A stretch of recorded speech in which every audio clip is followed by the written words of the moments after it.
অপৰিমেয় সংখ্যা নহয় এতিয়া অপৰিমেয় নহয় মানে কি হ'ব পৰিমেয় হ'ব তো আমি পৰিমেয় সংখ্যা বিচাৰিব লাগে তো প্ৰথমতে আমি এনেকুৱা কিছুমান ইজি অপশ্যন আছে নেকি যেটো আমি কটাকটি কৰিব পাৰোঁ ফটকে এনেকৈ আমি চাই ল'ব পাৰোঁ ওকে সো ইয়াত যদি আমি চাওঁ এইটো ভগ্নাংশ হৈ আছে 2√7/7 তো আমি কটাকটি কৰিব নোৱাৰোঁ তো এইটো আমাৰ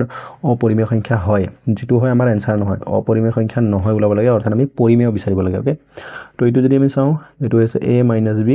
আৰু এইটো হৈ আছে আমাৰ এটা নাই মিলা এটা ৰুট আছে এটা ৰুট নাই তো আমি এইটো স্কয়াৰ কৰিব নোৱাৰোঁ বা ভাঙিব নোৱাৰোঁ তো আমি এইবিলাক এটা বাদ দিওঁ তো আমি কিবা ইজি অপশ্যন আছে নেকি আমি চাই লওঁ আগত তো এটা আমি যদি চাওঁ √2 √2 √3 3 তো এইটো সূত্র মিলা নাই তো এইটো আমি এটাৰ কাৰণে স্কিপ কৰি দিওঁ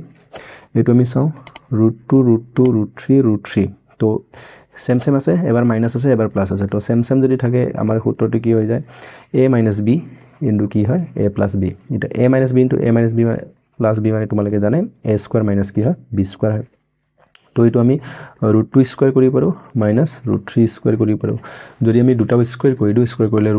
ৰুটৰ চিনবোৰ উঠি যাব তো 2 থাকিব বিয়োগ 3 তো 2 ৰ পৰা 3 বিয়োগ কৰিলে আমাৰ কিমান হ'ব -1 যেটো এটা কি হয় পৰিমেয় সংখ্যা হয় তো অৰ্থাৎ অপৰিমেয় নহয় তো এইটোই হ'ব আমাৰ অপচন চিটো শুদ্ধ ওকে